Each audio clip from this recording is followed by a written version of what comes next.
morning, dear friends. Here we are. We are here again with another study from the book Calmness by the Spirit, Emmanuel, through the blessed mediumship of Francisco Candido Xavier. Welcome. I'm broadcasting from the Spirit Society of Richmond in Richmond, Virginia.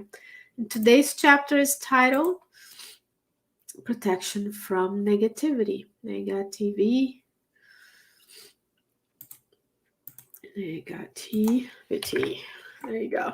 Protection from negativity. And Emmanuel brings to us this idea today of how negativity can disturb us. So he starts, let us keep our ideas clear and positive so that negativity does not disturb us. Do not mentalize sufferings that may arise tomorrow because they may never happen. How many times, dear friends, we, in the cover of preparation, I want to be prepared. And then we keep creating scenarios in our lives of what would happen tomorrow if I did this and the other and the other. And then we go down the rabbit hole of many different scenarios that may never happen. We need to plan. We need to act mindfully and with a goal of becoming a superior spirit. So our personal development plan needs to be multimillenary. Where do we want to be in 200 years, 1,000 years, 1,000,000 years? But today, he says, do not mentalize sufferings of things that are unlikely to happen because they may never happen. Yes, they could happen. But if you're not flying, the chances of you being on a flying disturbance is unlikely, so we shouldn't be worried about that. For example, it's a very silly example. Not to say that when we fly, we want the planes to be serviced, we want the pilots to know what they're doing, we want the passengers to behave, and we want the stewardesses, the flight attendants to know what to do in case of an emergency, right? So, but if we prospectively keep bringing that, negativity might disturb us. Now he's going to give us many scenarios of things that happened in our lives and how some of this negativity might be deterring or preventing us from moving forward or growing in our evolutionary plan. He says it's very practical. The examples he's going to give us is illness at home or in ourselves, or we get ill. The next one is trials with family and friends. The third one is difficult relatives, friends who walk away from us, accidents, rumors, and accusations. So those are things that could happen to you and I in any given time, or that we may be inflicting onto others, but we can only control how we react to what others do, and we can control what we do towards others. So let's put ourselves in both sides of the equation here. First, illness at home with our relatives and folks who live with us, or we become ill. What does Emmanuel say? He says, affliction will not replace providence or medication that requires serenity for due success.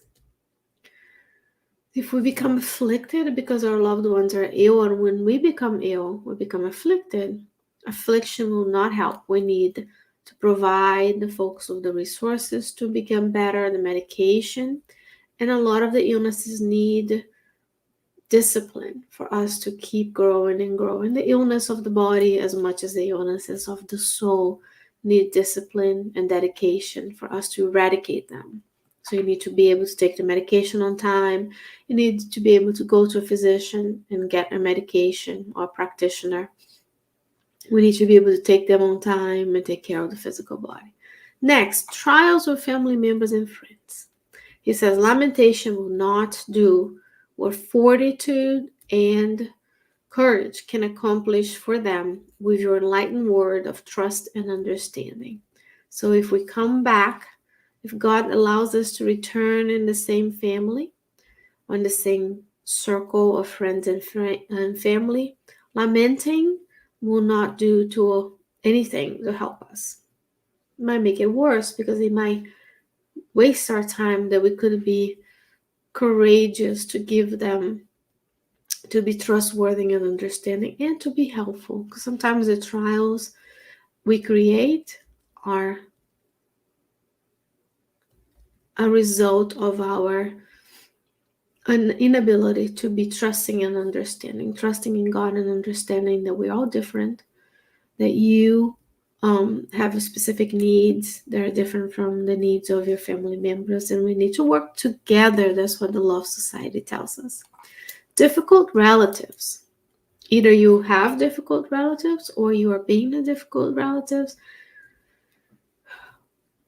What should you not do? He says, complaints and reproaches will not take the place of kindness and acceptance, with which it will be possible for you to help them and improve their lives. So complaining and making sure people understand they're wrong does not replace kindness and acceptance. Does not mean, dear friends, we're condoning behavior that is inappropriate. We're not condoning hurting others. We're not condoning physically and emotionally hurting anybody or disadvantaging someone. We are saying that complaining about it does not take place or replace kindness and acceptance. So we need to accept ourselves as we are. We need to be kind to one another. And if we have difficulties, we need to work and help ourselves and them improve our lives. Friends who walk away. How many of us have experienced a friendship that dissolved? He says, reproach will not bring any of them back. And if they're really in your esteem, it is fair to recognize that they need much more blessing than reproach from us.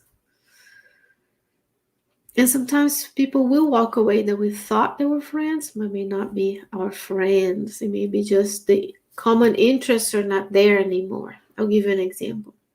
If you look at yourself in the past, 10 years ago, 20 years ago, depending on how old you are, there were things that you did together that may not be as helpful or useful. Maybe you drank together, maybe people smoked together, or they do drugs together. And then the moment one of us raise above and say, I don't want to leave this, I'm tired, I want to move on, those quote unquote friends are not there anymore because you're not partaking in that disruptive behavior. And then reproaching them, complaining, and making sure we point fingers won't bring those friends back. If they were really friends, they need more blessing than criticism from us. Accidents claiming help. Let's say you face an emergency situation. Emmanuel says, despair will not make you useful. That's the first training you're going to see. The next time you see a healthcare provider, you ask them if they don't have training on how to respond to an emergency. If you ever had an emergency, the last thing you need is for a desperate firefighter or EMS person to come to you. So when we see something urgent and happening, he says, despair will not make you useful. So if something to use, despair doesn't make us useful. He says, but the spirit of initiative and fraternal support will achieve the providential competition of your presence. So if you have a loved one, if you have a friend who is experiencing an emergency, despairing won't make you help them, but fraternal support, taking the initiative to say, hey, how can I help you? How can I help you in this situation? Going above and beyond words, but actions. You have someone in your spiritual circle that is at the brink of hunger or homelessness. Let's make a campaign and give them money. Despairing with them might be nice to make us feel better that we have someone that understands us, but it's not going to bring food to the table or help them not be homeless, right? So those are real examples I'm bringing to you and I, which I hope never happens to any of us, but that may be experienced by others, and then now we know. No lamentation, no affliction, no complaining, always medication, serenity, courage, helping, understanding, kindness, acceptance, blessing, fraternal support, the spirit of initiative. Another one that is very important, it says rumors, question mark. Use your silence archive.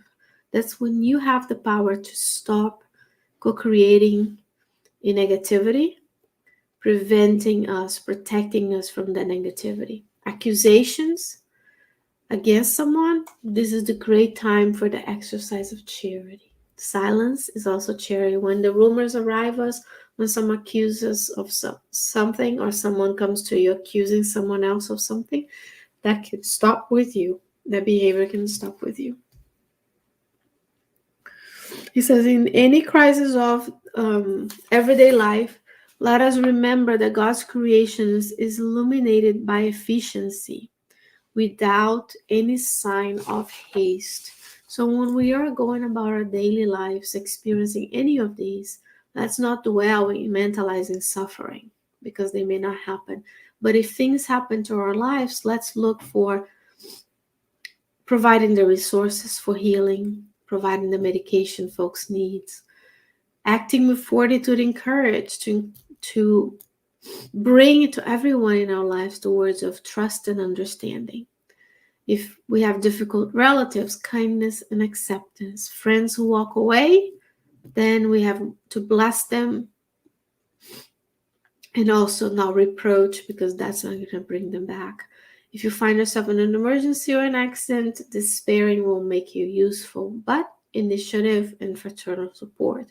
Rumors and accusations, silence and charity.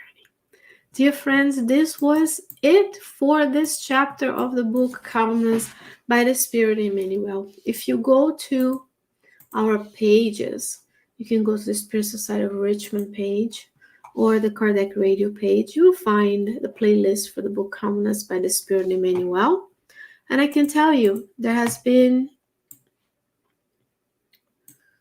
34 recordings of this book.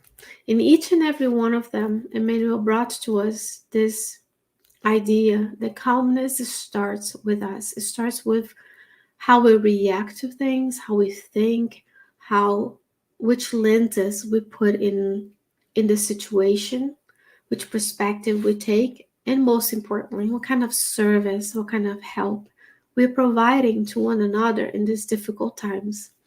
The earth is still a trials and expiation planet. We are transitioning, but the transition is not overnight. It's day by day, person by person, spirit by spirit, and then we can all grow together. The earth is evolving. We want to tune with the progress, so we are allowed to stay.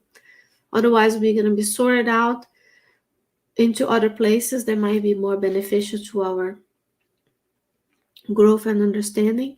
And I hope that this journey together with the book Calmness has helped you achieve more serenity, a better understanding of how to go about things, an interest in emotional development and learning, so that not only you can learn, but you can teach those around you, especially the younger folks who are more amenable, they are more malleable. And then we have to go to the Gospel according to Spiritism, chapter 14, if my memory doesn't fail me, where we have there how parents need to bring their soul nearer to God. That's the mission of parenthood. But we can all nourish our inner child with sentiments of fraternity and kindness, self-love, and then growth. It has been a wonderful journey together, and I hope that you have enjoyed it. Leave your comments, your questions, like, subscribe, share, forward, whatever way you consume this. We thank you for your audience, and we should be seeing you. I should be seeing you. We should be seeing one another soon with another beautiful study that we will announce soon. Thank you, friends, for the time together. Go back and enjoy the chapters that Emmanuel has blessed us. Thank you, Emmanuel. Thank you, Chico Xavier, for their dedication and time to bring these teachings to us. Until next time. Many blessings. Stay well, stay safe, and I'll see you soon. Bye-bye.